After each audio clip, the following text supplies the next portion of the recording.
பர்சனலாக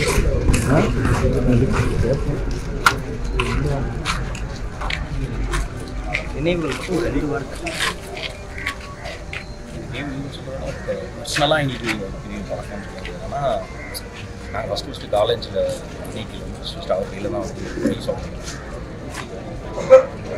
எல்லார் வீட்லேயும் ஒரு ஆள் மாதிரி தான் டிவி பார்த்து வளர்ந்த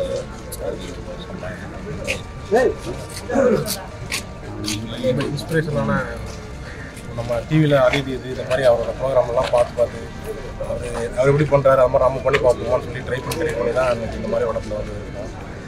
இப்படி இன்ஸ்பிரேஷன் அவர் எனக்கு இந்த லைனில் வரத்துக்கு அதனால் எனக்கு பார்க்கறது ரொம்ப கஷ்டமாக இருந்தது.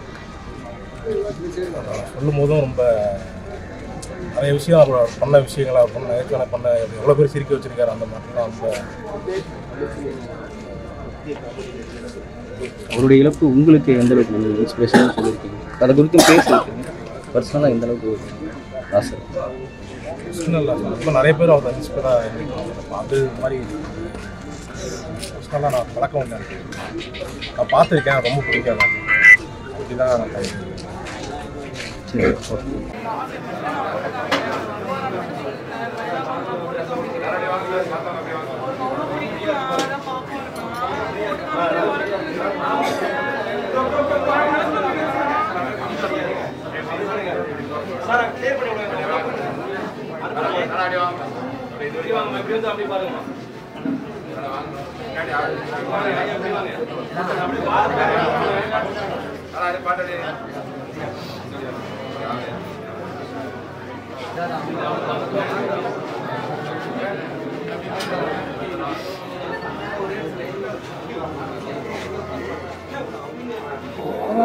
ஒரு நடிகை மட்டும் இல்லை, ஒரு குடும்பத்தில் ஐக்கியமான ஒரு நண்பன். எல்லா நல்லதுக்கிட்டையும் என்கிட்ட கேட்பான். அப்புறம் வளர்ச்சி அப்படியே ஒரு அயன்மேன் மாதிரி தன்னை வருத்திக்கிட்டு ஒரு இரும்பு மனுஷன் மாதிரி வாழ்ந்து மக்கள்லாம் கவர்ந்து அப்படியே இரும்பை உருக்கி வந்தது, போராடி வந்து ஜெயிச்சுவேன். எல்லாம் வந்துட்டு இருக்கும்போது வாழ வேண்டிய காலத்தில் புதுக்கு போயிட்டு அதான் பெரிய கொடுமை தான். எதுக்கு நினைச்சானோ நினைச்சது கிடைக்கும் போது அனுபவிக்க முடியும். கொடுமையான வாழ்க்கை கலைஞனுக்கு இது கிடைக்கும் போது நல்லா எல்லாத்தையும் கவனிச்சுக்கணும். எனக்கு வந்து சொல்றதுக்கு இல்லை, ரோபோ போயிட்டான்னு சொல்றதுக்கு மனசு. அண்ணன் ரோபோ சங்கர் தன்னுடைய தனித்திறமை காரணமாக சின்னத்திரை தொடங்கி வெள்ளித்திரை வரைக்கும் தனக்கென தனி முத்திரை பதித்தவர். எதிரியே இல்லாத ஒரு மனிதர் உலகத்தில் இருக்கிறார்னா அது ரோபோ சங்கர் தான். எல்லாரையும் அரவணைத்து எல்லோருடையும் நல்ல முறையில் பழகக்கூடிய ஒரு மிக சிறந்த பண்புமிக்க ஒரு பண்பாளர். அவரு அந்த சின்ன வயசுல அது உடற்பயிற்சி செய்து அந்த ரோபோவாக வந்த முதல் ரோபோவே அவர் தான். அதன் பிறகு எத்தனையோ கல்லூரி மேடைகள்ல கலை நிகழ்ச்சிகள்ல 196 நாடுகள்ல தமிழர்கள் இருக்காங்க. அவர் தம் இல்லங்களிலும் உள்ளங்களிலும் எல்லா இடத்திலும் எத்தனையோ கோடி மக்களை சிரிக்க வைத்த ஒரு மனிதர் இன்று எங்களை எல்லாம் கலங்க வைத்திருக்கிறார். அவருடைய மறைவு கலைத்துறைக்கு ஒரு பேரிழப்பு. இந்த இக்கட்டான சூழ்நிலையில் அக்காவுக்கும் பாப்பாவுக்கும் ரோபோ சங்கருடைய அந்த குடும்பத்தாருக்கும் எங்களுடைய ஆழ்ந்த இரங்கலை தெரிவித்துக் கொள்கிறோம். அவர் இன்னும் ஒரு பெட்டர் பிளேஸ்ல இருக்கிறாரு. அங்க இருக்கவங்களே அவர் இன்னும் இதே போல மகிழ்வார் நான் எதிர்பார்க்கிறேன். அண்ணனுடைய ஆன்மா சாந்தியடைய என்னுடைய வேண்டுதலை தெரிவிக்கிறேன். நன்றி.